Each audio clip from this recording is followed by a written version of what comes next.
কঠিন শিলা হতে ভূপৃষ্ঠ পর্যন্ত ক্ষয়ীভূত শিলা ও খনিজ এবং মৃত্তিকা দ্রবণকে একত্রে রিগুলিত বলা হয়।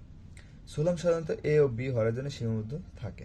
রিগুলিত পর্যন্ত সি হরাইজনে সীমাবদ্ধ থাকে, তবে এর পরিধি ভূপৃষ্ঠ পর্যন্ত বিস্তৃত। সোলাম এটি অবক্ষয় মৃত্তিকা গঠনের নিয়ামক ও বা প্যাডোজেনিক ফ্যাক্টর এবং প্যাডোজেনিক প্রক্রিয়ার মাধ্যমে সৃষ্টি হয়। আর রিগোলিত এটি শুধুমাত্র অবক্ষয়ের মাধ্যমে সৃষ্টি হয়ে থাকে। সোলাম সোলাম শুধুমাত্র প্রকৃত মৃত্তিকা নিয়ে গঠিত। রিগোলিত দুটো অংশ নিয়ে গঠিত, একটি অংশ প্রকৃত মৃত্তিকা এবং অপর অংশটি হচ্ছে উৎসবস্তু। সোলাম মূলত সম্পূর্ণ অবক্ষয়িত শিলা ও খনিজ দ্বারা সৃষ্ট মৃত্তিকা স্তর।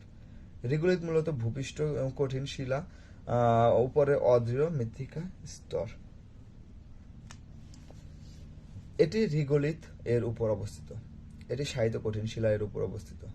রিগোলিত থেকে সোলামের উৎপত্তি হয়, কঠিন শিলা থেকে রিগোলিতের উৎপত্তি হয়। সোলাম সম্পূর্ণরূপে অবক্ষয়িত স্তর। রিগোলিতের উপরের অংশ সম্পূর্ণ অবক্ষয়িত হলেও নিচের অংশ আংশিক অবক্ষয়িত। জৈব পদার্থ হিউমাস, আয়রন ও অ্যালুমিনিয়াম অক্সাইড সোলামের এ ও বি হরাইজনে জমা থাকে।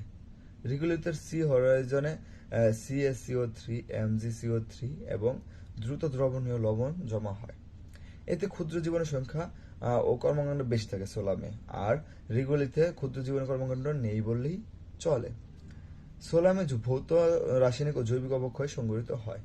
রিগোলিতে জৈবিক অবক্ষয় সংঘটিত হয়ে থাকে।